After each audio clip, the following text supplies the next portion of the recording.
Good day and welcome to Learning Thursdays. I'm Dave Kruder with the Oasis Learning and Development Unit and your host for this presentation. Today's presentation is titled Integrated Outpatient Services, Person-Centered Care versus Administrative Practices, and we are fortunate to have Laura Higgins from the Oasis Division of Practice Innovation and Care Management as our presenter. Learning Thursdays, as you know, has been around for a long time and is offered to addiction professionals as a free learning opportunity with the goal of improving the knowledge and skills of the New York State substance use disorder workforce as we strive to improve the lives of individuals needing prevention, treatment, and recovery services. We are here to support the educational and professional development of the workforce, and we do this with monthly presentations that are relevant to today's substance use disorder treatment professional. As always, if there are any questions or comments or suggestions, please feel free to contact us at the Learning Thursdays mailbox. You can also use the same mailbox to express your interest in presenting a Learning Thursdays program. Now at this time, I will turn it over to our today's presenter. Welcome, Laura. Well, thanks, Dave. I appreciate the welcome. And I'd like to say thank you to all the people who have come to watch the Learning Thursday that we're going to be doing on integrated services. And again, as Dave mentioned, my name is Laura Higgins, and I work for Oasis's Division of Practice Innovation and Care Management. Now, that's a pretty long word, so we usually say that it stands for PICM, Practice Innovation Care Management. There's a lot fewer words to use than saying it all out. Basically what we do, where PICM came into play was we were part of the transition to Medicaid managed care when Medicaid managed care came on board and the Medicaid redesign team decided to move in this direction. Oasis needed a body that was going to help our providers make this transition. So what PICM does is we provide technical assistance in helping people understand things like billing, clinical aspects, and the regulatory requirements and putting them all together in a package that makes it work. We also oversee a lot of the initiatives that are going on out there. As I've mentioned before, there's quite a few of them, but we're kind of the shepherds getting them to go from one place to another. So one of the things you should know is that we have a mailbox, and you will see the address for that at the end of the presentation. And when you have questions regarding billing or regulatory or clinical issues, you can send your questions to the PICM mailbox, and we'll do our best to respond to them or find people who can. So that gives you some background on me. That lets you know that I see a lot of your questions. I have a pretty good idea of where people are coming from when they're talking about providing services or when they're talking about not being sure how any of this stuff works out there. So for today's presentation, what we're going to do is we will be talking about some of the new initiatives that are out there. And one of the things that it's really important to say is that you understand what the initiatives are and that you know how they're going to affect you in your practice and your clientele, your population. What do all these things mean to you and how is it going to affect the way you provide treatment? So this purpose of this training is to basically provide an overview of the evolution of integrated care. Along with that, we'll be looking at person-centered care, ways that integrated services are provided, and a vision of integrated care. One thing I would ask you to do is just to take a moment and to think about for yourself what you think integrated care is. What does that mean to you currently and how you do your services? I want you to also think about what person-centered care would also be. What does that mean to you? How do you see that working right now? Just take a couple minutes to think about that. Okay, it wasn't a couple minutes, but it's close enough. So basically what I want to do is start off a little bit by talking about the word integrated and what that means. A lot of us has heard the word integrated before and it has various meanings, so I kind of like to get on a common language with the people that I'm talking to. Now, you guys may remember this, or I may be dating myself when I say it. Back in the day, there used to be a commercial out for Reese's peanut butter cups. And you'd see one person would be walking into the room with their chocolate bar, and another person would have their jar of peanut butter, and they'd run into each other. And of course the line was, well, you got your chocolate and my peanut butter, and you got your peanut butter and my chocolate. Well, that commercial was one example of integration. It was taking two things that actually on their own were pretty good and putting them together in something that actually even tasted better. That's one sense of integration, and some of what we're looking at doing now is taking some things that are really working well on their own and bringing them together to work even better. One of the other views of integration is more of a historical one. We've heard of integration of systems in the past. And, you know, a lot of times it comes from an idea of having separate but equal facilities. Back in the day, back in the 60s and 70s, there were a lot of rulings trying to make it that maybe sometimes separate wasn't necessarily equal. You may realize in your own situation that based on where your location is or the population you serve, that even though you have services, maybe they're not quite the same as the services people get in other areas. That's really important to know, because part of doing integrated care is helping to bring a level of equality to the services that people are getting throughout our system.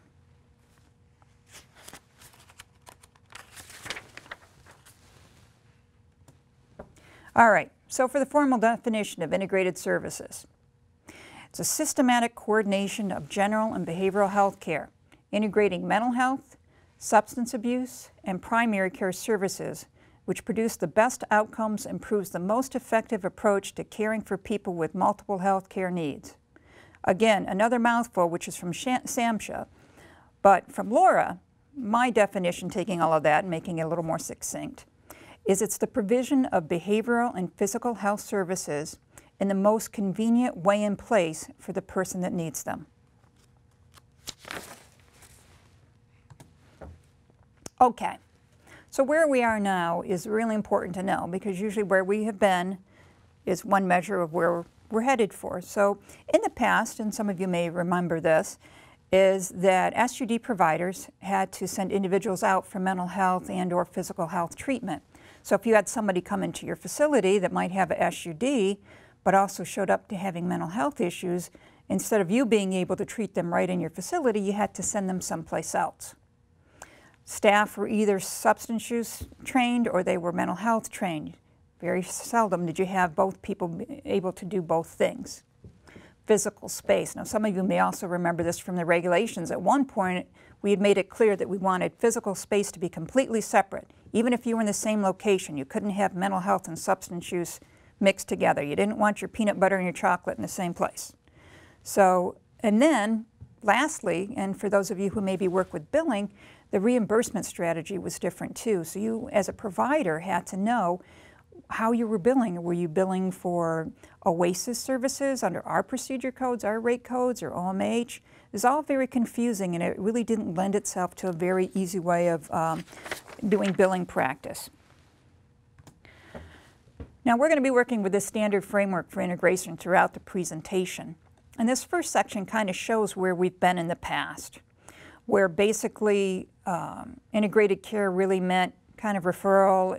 There was a little bit of communication that happened between, say, a mental health clinic and a substance use disorder clinic. But again, you were doing your own thing, and it was fairly well separate, and also in separate facilities. Now, what did this mean for us? Well, if you're in a separate facility and your name is Joe and you're coming in for treatment for substance use disorder, and then you end up having a mental health disorder, you may have to travel someplace else to get services. Now, why would that be a problem? Well, for most of you, you realize it's hard enough just to get people come in for one set of services, let alone send them all around for, you know, one or two more services somewhere else. So the likelihood increased by bringing these services together in one place, so that person didn't have to travel around, and we risk the possibility of losing them altogether while they are inconvenienced in that. So one of the big things in terms of what we'll be looking at has to do with engagement. So we're trying to find ways to keep people in treatment. By providing services in more of the same place, you're able to keep that person coming back because it's easy for them to be there as opposed to difficult for them to get from one place for another. One of the other limitations of the framework we were in had to do with staffing. As I mentioned to you before, you had staff that might be trained in mental health counseling. You might have staff that were trained in substance use disorder counseling, and then they were in two separate places. So it's like you had twice the amount of staff trying to deal with things. In a world where you know, costs are going up, that wasn't really cost effective to have staff in different places.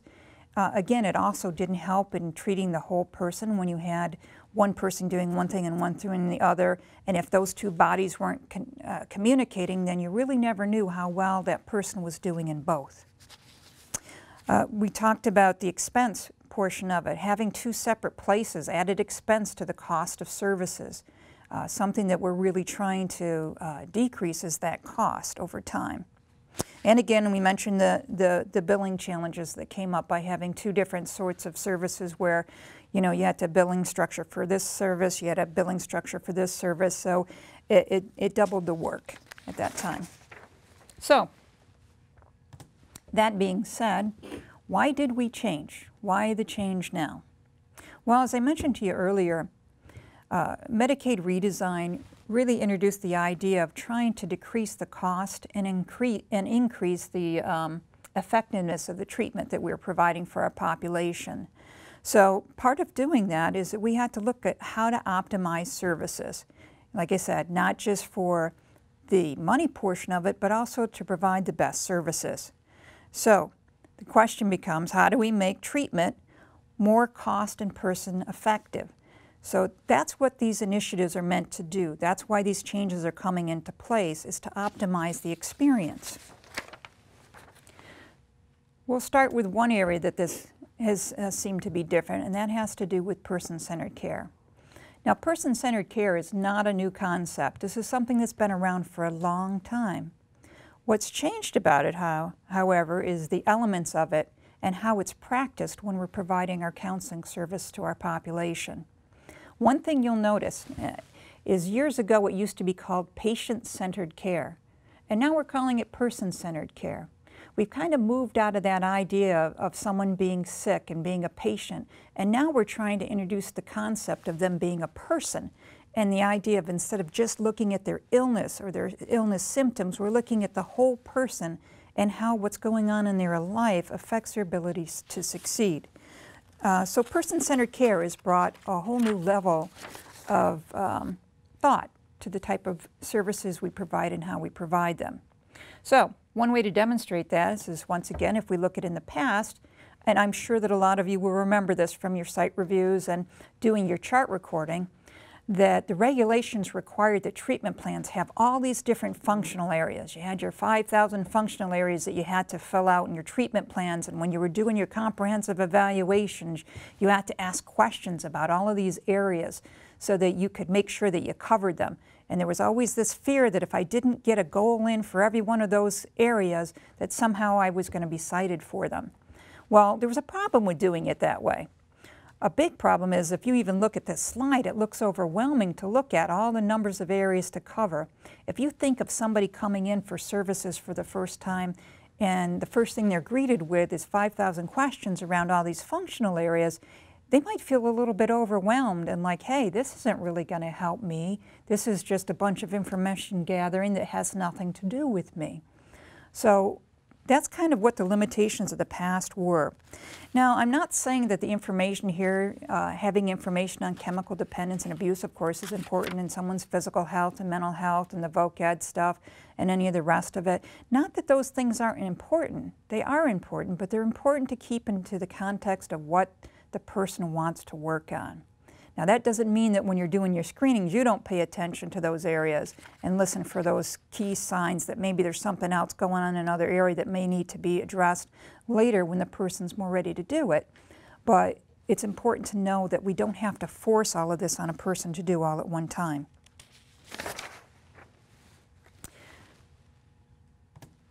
So, out of the past, and now we're into a more present-minded view of the real person-centered care and what that means. Well, person-centered care considers the person's identified needs. Now, what does that mean to you as a clinician? What does that mean to the person as a client? Well, again, like we said in the past, you might be listening for all of those functional areas and pick out what you think the person needs to work on and what their main problem is, and unfortunately, that person might not feel that way. Most of us, me included, if I'm talking to someone and they're supposed to be helping me and they're not listening to me and they're telling me I need something else when I really feel like I need this, the likelihood is I'm not going to stick around. And that was what we were finding with the people in our services, that people weren't sticking around. One of the things that we know is that it's really important for people to stay into treatment up to 90 days to get even a little bit of a benefit from it. What was happening, and our statistics were showing, is that people were dropping out of treatment within 30 days, that they may not even make it to a second visit. So as hard as it is to say, okay, we really, even though we may think we know better, we really need to listen to what a person is saying that they want or what they need to work on. That's one way to build trust. It's one way to build them into a sense of ownership for their own change. It helps to keep them coming back because, again, you're helping them address what it is that they want to work on. Real person-centered care values small incremental steps to success. In the past, you might have somebody come in and their first goal, say for substance use, was to remain abstinent for the rest of their lives. Well, I hate to say it, but if someone could remain abstinent for the rest of their lives, they would have probably done it by now.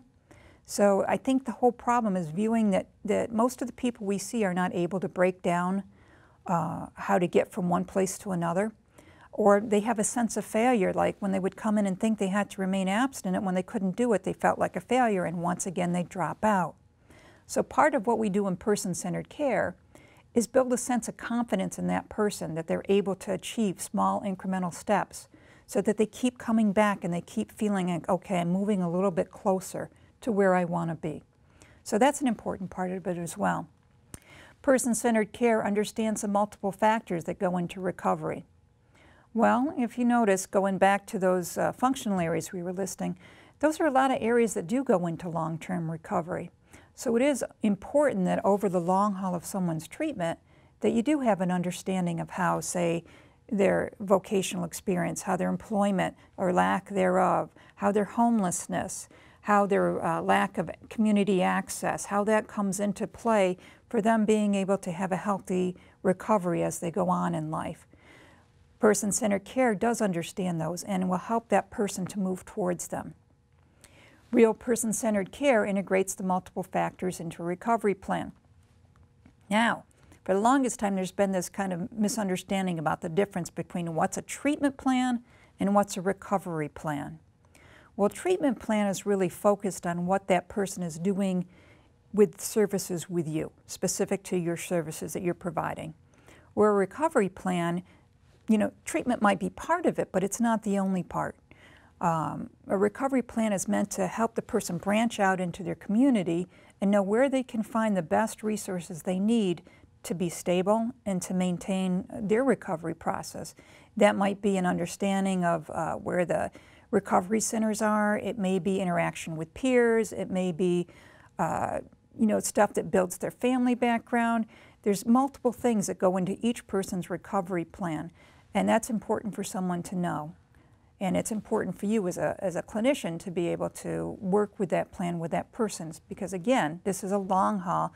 We know that substance use disorder is a chronic lifetime illness. It's not like it magically goes away. So the interventions in it and what people need to do are something that we need to consider too while we're providing them treatment and to educate them in. And again, going back to what we already talked to, person-centered care recognizes that engagement is the keystone to progress. A person who stays in treatment has a higher chance of benefiting from it. So again, if you consider the whole word person-centered care, that last bullet is probably one of the most important. You have to recognize, this is how you get to setting aside your own agenda with people, is you start to recognize how important it is for someone to be in treatment. You could be the best therapist in the world, but if someone stops coming, it's not going to matter. So part of our job, again, is to use the methods we know to help people to stay into treatment. Okay, so we're going to look at what the needs are for service integration. I would love to tell you that I came up with all these slides myself, but I did not. Some of the information has been taken from other presentations that have been done in the past. So what I'd like you to do, if you see something that you would like more information on, just send an email to the Pick-up mailbox and I can send you the full presentation. This particular one was on the need for service integration. And it goes through and it talks about in this first slide how important it is to wed all of these things together, that we have behavioral health, which we consider to be substance use disorder, and mental health treatment, and physical health together. As you see by the slide, it shows how those three things come into play. And that if you're looking to treat the whole person, that you need to have an awareness of these issues, that many of our folks that we see in treatment have all of these conditions. They have comorbid conditions of health. They might have comorbid mental health issues. It's important to know, again, looking at that whole person, how these different conditions might be affecting them in their treatment. To further drive home this point is another slide that again came from a different presentation that kind of shows you the crossover for where we're coming up with understanding that people do have other issues than just the one they've come through our door for. Of note in this, and I would take when you have a chance to take a look at it more in depth, you can see one of the points is that Medicaid members are diagnosed with behavioral health account for 60% of the total Medicaid cost care in New York State. That's a great deal, 60%. There's more money going out for Medicaid for behavioral health than there is for physical health. That's a substantial amount. One of the other ones, and this is one that we always come back to when we're talking about Medicaid redesign and these initiatives, is that Medicaid members diagnosed with behavioral health account for 41.1% of all Medicaid or emergency department visits. Wow, that's almost half the amount of people on Medicaid that go into the emergency department are because of that have related mental health issues or substance use disorder issues. So that might give you some idea of why we're looking at doing integration, because we do know that our populations are affected on many different levels. So that leads me to talk about within the Oasis setting, how do we provide and what kind of types of integrated service do we provide and under what settings and what conditions. One thing I'll tell you is that this is not an all-inclusive list. I didn't want to do too many all-inclusives because, again, we get so much information it makes it hard to understand what we're talking about. So for the next few slides, we're going to talk about some general ways right now that integrated services are happening. You'll see we're first going to talk about our current Part 822 certified outpatient programs. We'll talk about the Part 825 integrated services providers. DSRIP, another acronym that I'll list out the entirety to you in a few minutes, and our grant-funded programs. Each of these has their own way of introducing integrated services to our communities. Okay, Part 822 certified outpatient programs. Now, a few of the things that we know is that people that are admitted into our Part 822 programs have to have a primary SUD diagnosis. That hasn't changed. That continues to be the case. However, in some outpatient programs, in some of our Part 822 programs, we have staff that actually are trained to treat both. You might have someone that has a substantial amount of substance use disorder treatment experience, along with having experience and education that's equivalent to treating mental health illnesses. That's really important. So in that sense, even with an outpatient program, a straight Part 822 outpatient program, you may be able to provide integrated services based on that loosely defined, okay, we're able to provide staff members who are able to address those issues, both of those issues with the person sitting in front of them. Also with physical health, you know, as a Part 822 provider, we have medical staff, and that medical staff does do different medical tasks. I mean, we do the medical assessment. You might do some testing for communicable diseases. You also are available to you to do something called physical health services. Part 822 certified Oasis programs can provide an almost like primary care like physical health service. Again, you know, knowing how hard it is to get people to go to a doctor, this is kind of important that you know that you can do that. However, there's some limitations to it. Only 5% of the services that a Part 822 program provides can be physical health.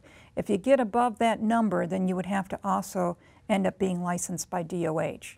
But again, this gives you an idea of what's possible, and maybe in some respects, if you had it in your mind as a Part 822 provider, how you could best use that physical health services to meet some of your clients' goals, you know, that's a way of considering integrating that kind of service as well into your practice. Okay. Next, we're going to talk about the next evolution of integrated services. Now, this is fairly new. It's been into place since, I believe, 2015. And that's our Part 825 Integrated Outpatient Services. Now, for someone to be a Part 825 integrated service, they have to be licensed individually by each agency included in the integrated license. So, for example, you might have a license, you might be a licensed mental health provider, and you might be a licensed Oasis provider. If you have those two, then you qualify to apply to be a Part 825 provider. If you don't, you would have to get that license to be able to do that. What this does is it locates services in a single site, a host site. You know, again, we've talked about how important it is that people have one place to come to and not have to be farmed out to a whole bunch of places to get the services they need. Integrated services meets that kind of objective. Now, in integrated services, you have what's called a host site. The host site tends to be the program, whether it be mental health or substance use, that sees the most amount of their type of population. So, for example, if someone has mainly people that are coming in for primary mental health issues, then they're probably going to be hosted by the Office of Mental Health. If someone comes in with primary substance use disorder, then most likely their host is going to be Oasis. Now, that doesn't mean that that's the only type of service they can provide. Both of those hosts can provide mental health and substance use disorder treatment. And they can provide them as long as the person is involved in care. We're going to talk about this in a second. It says, under the regulations, add-on service delivery may continue when the individual's primary reason for being admitted to the host clinic may no longer be necessary. What that means is if you had somebody that came in and say they had a substance use disorder and they also had a mental health diagnosis, but the substance use disorder was primary. Say all of a sudden, you know, they've really done a lot of work and they've met their goals for their substance use disorder treatment. That doesn't mean that you have to all of a sudden discharge them. They no longer qualify and you're going to send them over there to the mental health folks. In a Part 825 program, somebody can continue on receiving their services from your location, even though maybe their primary reason for being there has changed. Again, this is a way of keeping people connected, keeping a continuum of care going, so that we're not seeing people drop out or getting lost in the system. One question people always want to ask about the Part 825 is, wow, doesn't that create a lot of paperwork? I mean, you've got OMH's audits, you have Oasis audits, that just seems like so much. Well, one of the nice things about the Part 825 is the audits are done by the host agency's licensing bureau. So for Oasis, if we're an Oasis hosted program, it would be our program review unit that would come in to do your audit. Now, that being said, that doesn't mean that we skip all the mental health stuff and just focus on the substance use disorder. The Office of Mental Health provides addendum questions that go along with that site review. So they're questions to make sure their services are being delivered in accordance with their regulations is considered as well. It's just not done as in-depth as it might have been if it was a single audit. Okay. We're back to our standard framework for integration that we've been talking about before. Now you're seeing that we've moved on into the next step level, and with the Part 825 integrated outpatient services, you're seeing that things are co-located, that there's physical proximity. Now, in the first stage of when we were talking about referral, we were talking about maybe communication. You might get, you know, communication between the mental health counselor and the substance use disorder counselor. Well, in this kind of scenario, you're increasing your abilities to communicate with the persons providing that service for that individual. You have more of a physical proximity. You might be in the same building, or you know, you might not be in the same site, but you might be in the same facility. the idea is that you're closer together, that it's easier for you to get together, not just the client. Now, we talked about making it easier for the client to get from one place to another, but we're also talking about making it easier for the people providing the services to get together and talk about it. Now, from what most of you have mentioned to me, you don't have a whole lot of free time, and even getting to phone calls is tough. So the more that you're able to be in a setting where that person that you need to talk to is right there, the more likely you are to do it, and the more likely you are to learn from each other in doing it. You know, one of the things that we can count on as we go into more integration of care is to learn from each other. You know, people who have been primary substance use disorder clinicians can learn more about how mental health issues are addressed or treated. That's going to be really important that you're able to do that, because as time goes on, you're going to want to be able to assess for yourself, to have a better net in your head. The red flags go up when you hear people talk about certain mental health issues that maybe you want to explore further with them, or vice versa. If you're a mental health counselor, you start getting your substance use disorder red flags up so that you're able to identify that more readily when you're talking to people. So that hopefully will create a situation where you have a more comprehensive evaluation, a more comprehensive way of doing treatment. Okay, as I promised, we're going to talk about DSRIP. And after I tell you what the lengthy name is for you, you'll be understanding why we use the word DSRIP instead of saying it. Because DSRIP stands for the Delivery System Reform Incentive Payment Program. Again, a mouthload. Basically what happened is, in the transition to Medicaid managed care, there are a few different ideas thrown out there about how we could best optimize services. The DSRIP system is one way of doing that. Basically what it does is it's an incentive payment model that rewards providers for performance and delivery of projects that improve care for low-income patients. One thing you'll see is that a lot of the DSRIP programs have to do with integrated care. So basically the plan that they have is how do they best integrate the care within the providers that are part of the DSRIP system that they're working in. In this way, by being able to provide people with these services, the hope is that they reduce avoidable hospitalizations, and the goal is to look at doing it, to decrease it over 25% over the next 5 years. Now, I got to say the DSRIP started almost 5 years ago, so we'll be knowing a little bit more clearly soon whether or not that's happened. To do this, they allocated up to $12.8 billion in payouts based on whether or not people are performing and achieving the goals that are set out in their PPSs. So basically what they do is a performing provider system, again another acronym, PPS. These are providers that form partnerships and collaborate in a project plan. Now within a plan you might have substance use providers, you would probably have a hospital, you're going to have mental health providers, you might have programs that are for vocational rehabilitation, you might have groups that work with the homeless population or housing. So those are all can be part of the PPS, the plan. Basically what happens again is, you're using all of these resources to decrease the amount of time that people need to go into emergency room visits for crises. You're trying to address the whole person's needs by having all these different areas that might affect them addressed in this plan. So again, the main part is how does this go about? How does this type of integration work to best treat our population? Now, one of the bullets you'll see at the very end, it talks about what it means for providers and what the level of integration is for each individual provider.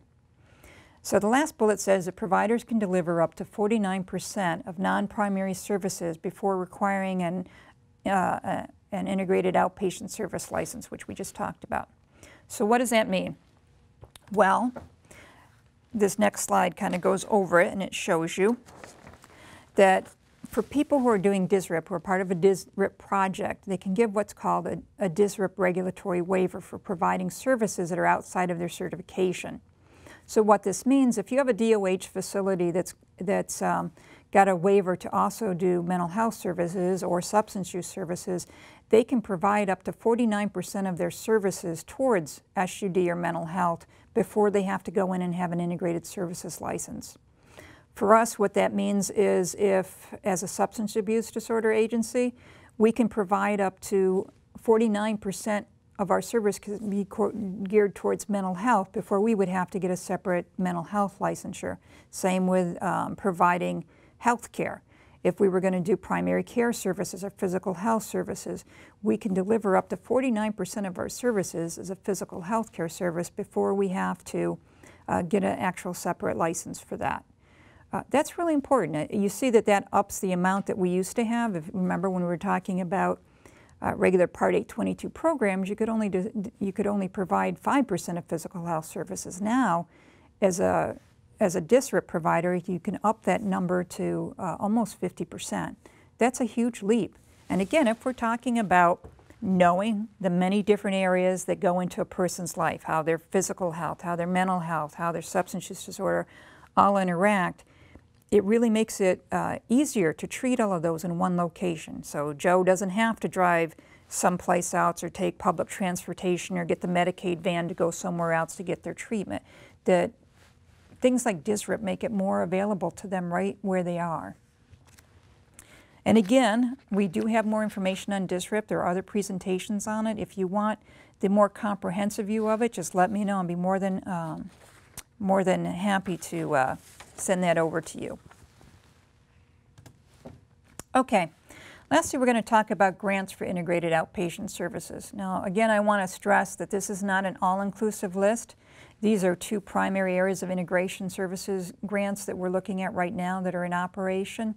There's some other things that are out there in the community that are being used. These are just two of them. One of them is called the Certified Community Behavioral Health Centers, which are the CCBHCs. We'll talk about them in a moment. And then after that, we're going to talk about the Promoting Integrated Physical and Behavioral Health Care, the PIPBHC. I hear you out there saying, wow, these acronyms are getting me, but believe me, it's a lot easier than saying the whole words out loud. Okay. For the CCBHCs, for the Certified Community Behavioral Health Clinics, basically what this was a SAMHSA grant. It's a 2-year demonstration grant. Basically, they wanted to try these services out to see how well they would do. So anyone that received money from this grant was allocated 2 years to take the money that they were going to get and incorporate a system of providing these different areas in their facilities to see how well that was going to work in doing, again, reducing some of the unnecessary hospitalizations, improving people's outcomes and treatment. So that's part of what this demonstration grant's been about. And the demonstration is going to end at the end of June of 2019. And at this point, we're looking at expansion at the possibility that these grants are going to continue to go on. Basically, what the CCBHCs are required to do is they're required to provide comprehensive community behavioral health services. So to say that they have 9 core services that they are required either to directly provide or to provide with coordination from other people or other social service providers. Right now, there are 13 providers in New York State that have been approved for CCBHC that are currently in the demonstration and working it through. The federal government has also just allocated money for a federal level CCBHC that incorporates a few more of our providers in this model as well. How the CCBHC works in this particular grant is that there's a flat rate paid for the CCBHC services. And that same rate applies no matter what services are provided. The rate is provided on a visit rate. So say somebody comes in on Monday and you provide an individual counseling session and that's it, you get the flat rate for the CCBHC rate. If you provide individual 3 groups and a couple medication managements, it's the same rate. One of the things this does is it allows providers to get beyond some of the limitations of Medicaid billing that don't allow you to have more than one certain type of service in a day. So it helps you to increase your intensity that you're able to provide these services with. Because one of the things we know for CCBHC providers, they are seeing people that have some of the more severe mental health issues along with their substance use disorder issue.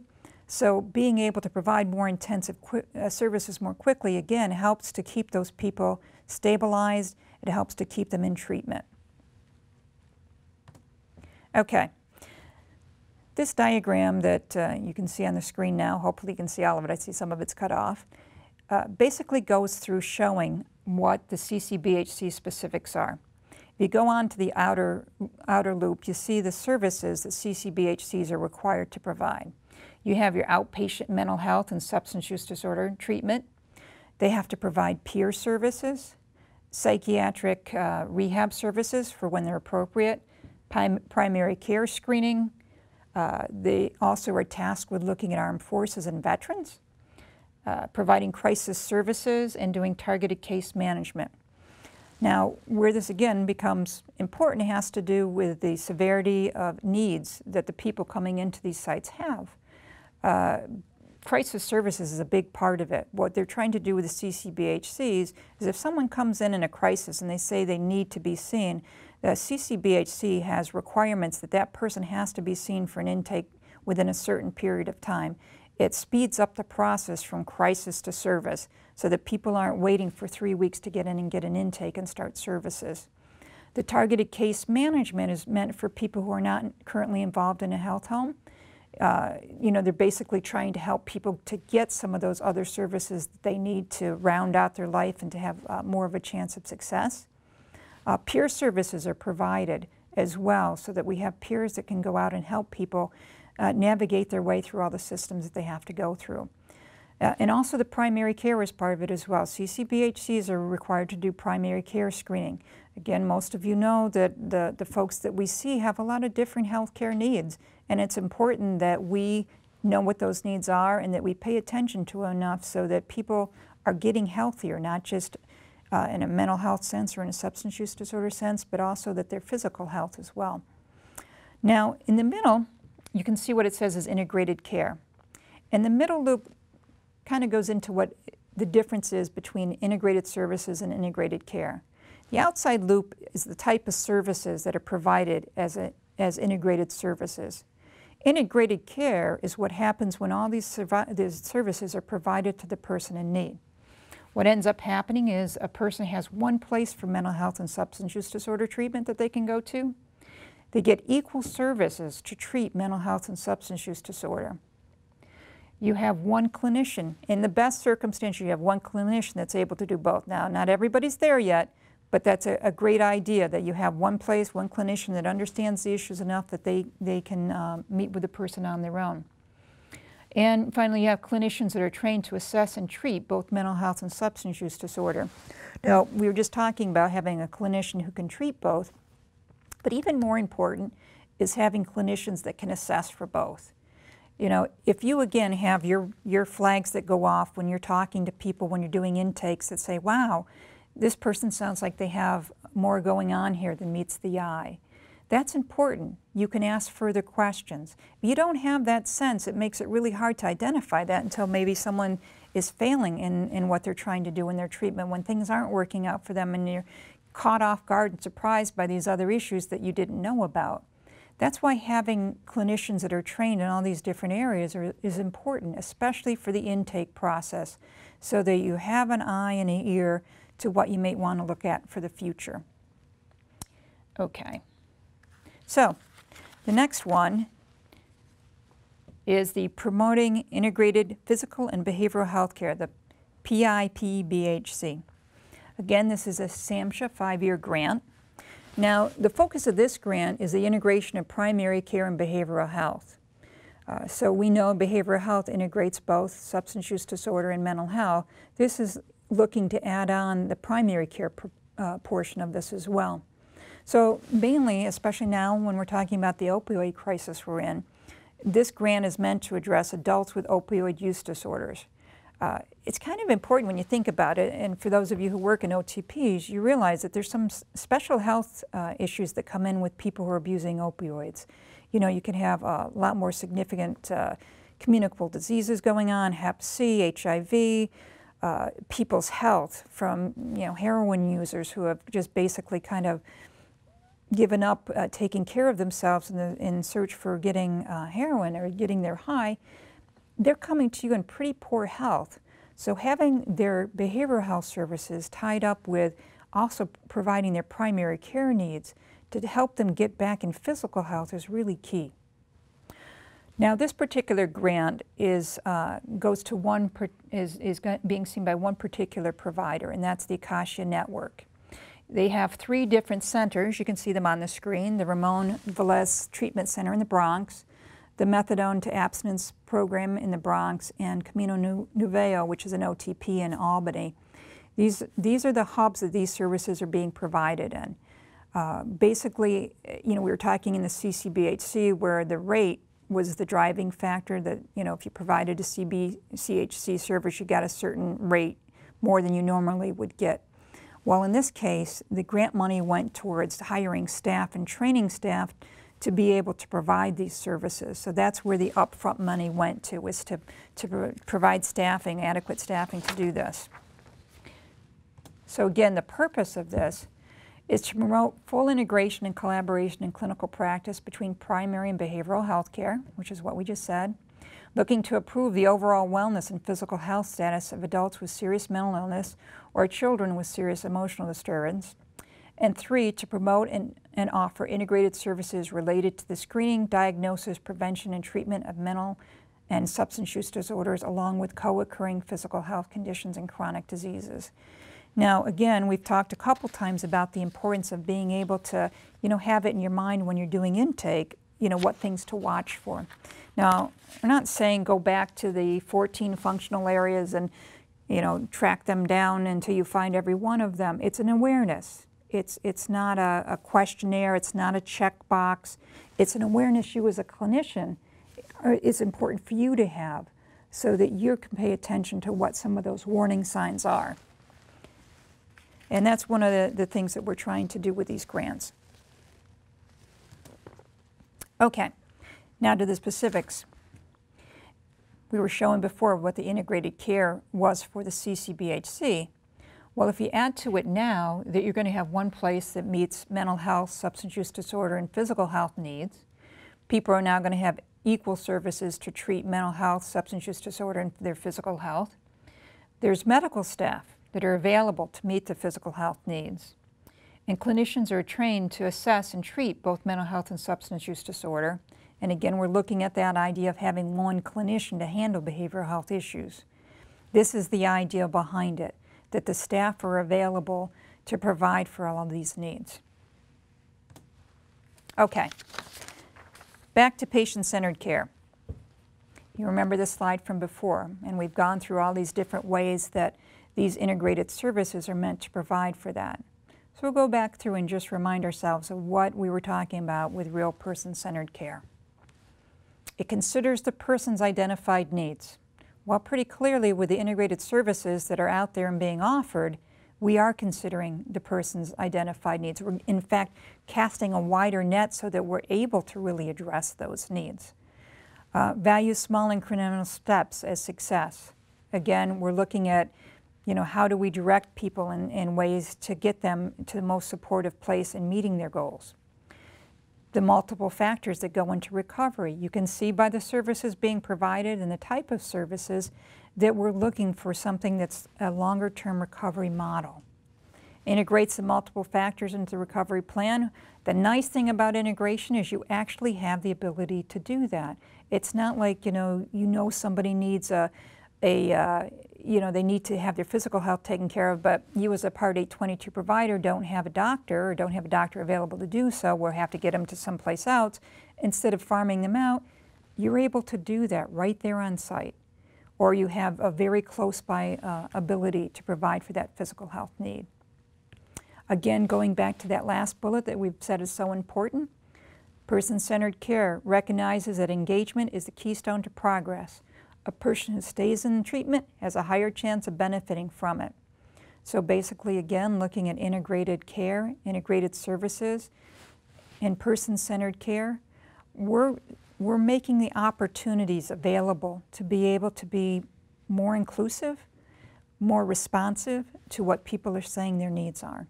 You notice it's not just, oh, no, we're just going to focus on your substance use disorder. We're just going to focus on your mental health. We're going to look at the other things that maybe to you are the most important right now. Maybe you don't understand how your substance abuse disorder or your mental health disorder affects these other areas, But we're going to address those with you, and hopefully at some point we'll be able to pull it all together in a package that makes sense to you.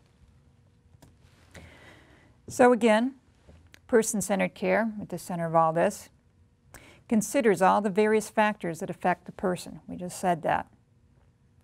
Ask the question about what the person wants and needs. When you're sitting in front of someone who's coming into your office for the first time, you're asking them, why are you here? What is it that's troubling you? What are you having that you would like us to help you with? The person is an individual, not a disorder. You're able to see them in a bigger picture because we have the framework now for addressing all those different needs. So we're able to see that person as an individual that's not just their SUD or they're not just their mental health issue, that there's a whole lot more going on here. And the services are delivered in the easiest, safest, and most convenient place for the person. As we mentioned before, the more able people are to do one-stop shopping, you know, you've heard the no wrong door. The more they're able to walk into that one door and not have to worry about, oh man, I'm in the wrong place, I've got to go over here or go over there.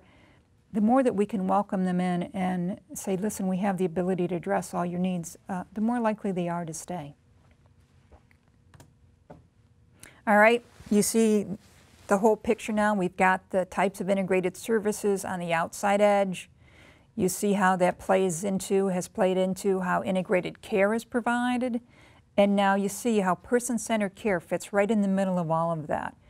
That all of these things combine to make person-centered care.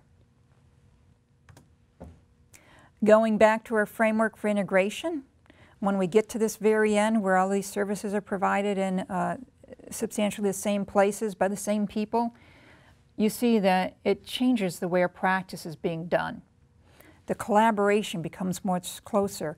I don't have to go to the person's primary care with a release to ask them, you know, whether or not a person had a physical. I can walk out my door and go down to the doctor and ask them, or the nurse practitioner, and say, hey, listen, has Joe had his physical exam yet? I'm really concerned about whatever it is you're concerned about. You don't have to do that try and track people down method. You know, you're showing more of people being in the same places, in the same facilities, as we mentioned before, how much more convenient that makes it, not just for the client, but for you as well. So, the next important part we go into, all right, we've talked about where things have been, some of the possibilities for where they currently have gone and where they could go to. So now the question is, how do we know? How do we know, how do I know if I'm a service provider, if I'm a clinician?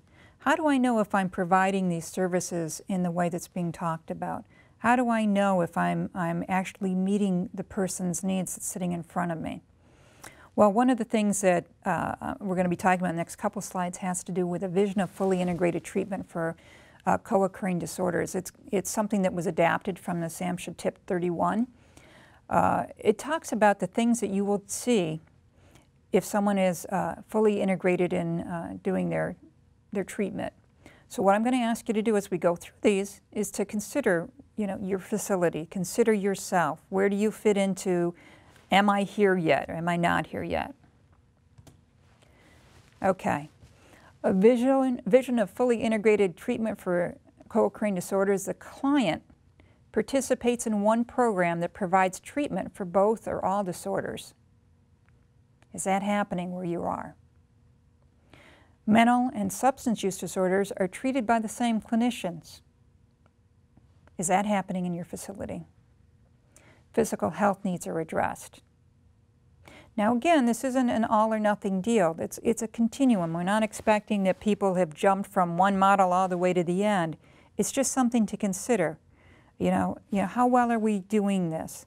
And even if you're not providing the treatment in the same place, are you doing the close collaboration so that you are fully aware of what's going on with this person, you're fully able to treat them?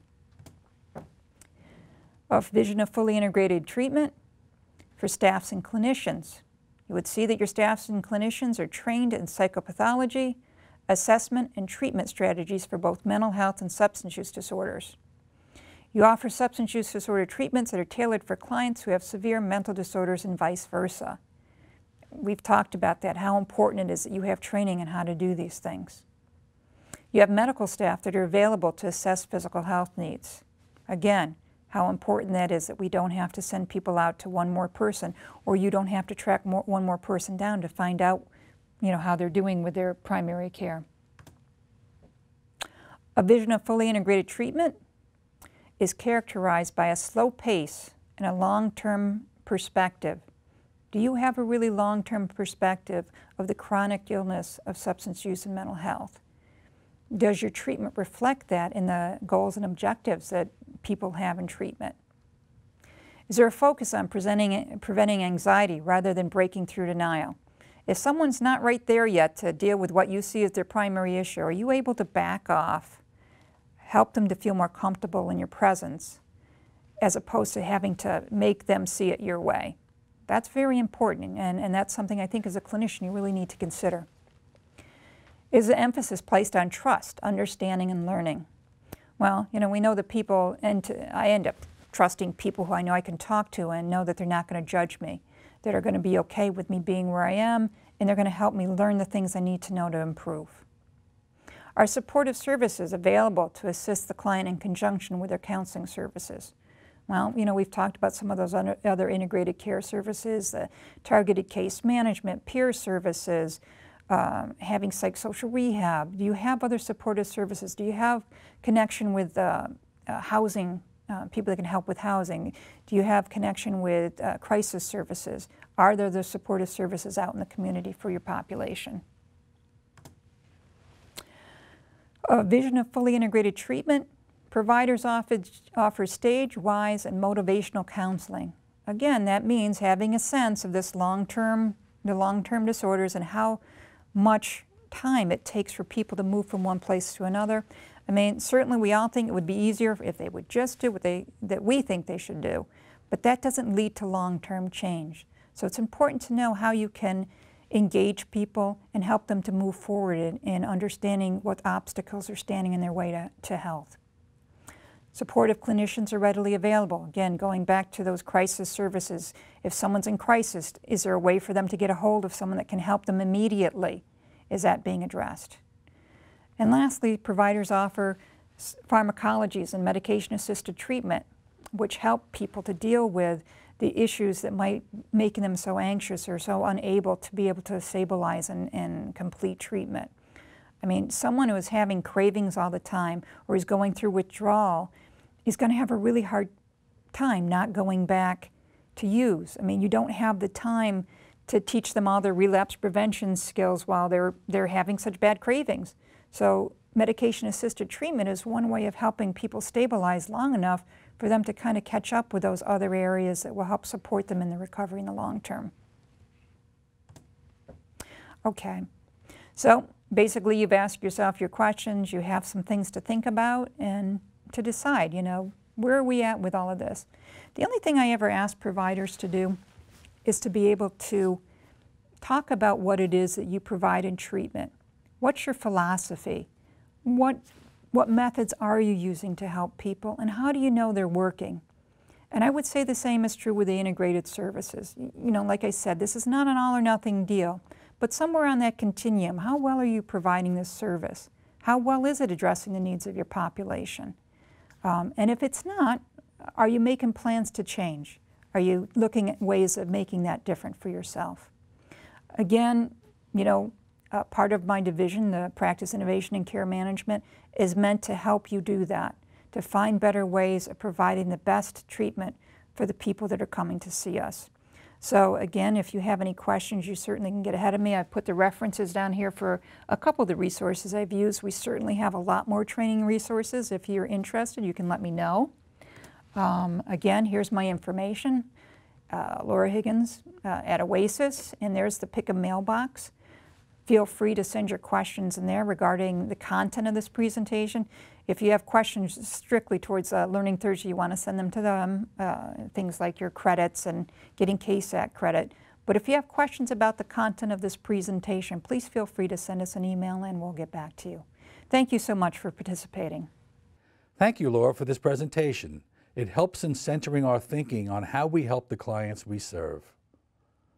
The Oasis Learning and Development Unit welcomes your feedback. It lets us know if we are meeting the educational goals and expectations of the field. Once you have viewed the presentation in its entirety and completed the quiz, please follow the directions to access the evaluation found with the SurveyMonkey link. Please complete the evaluation for us. Thank you. And thank you for joining us today, and enjoy your day.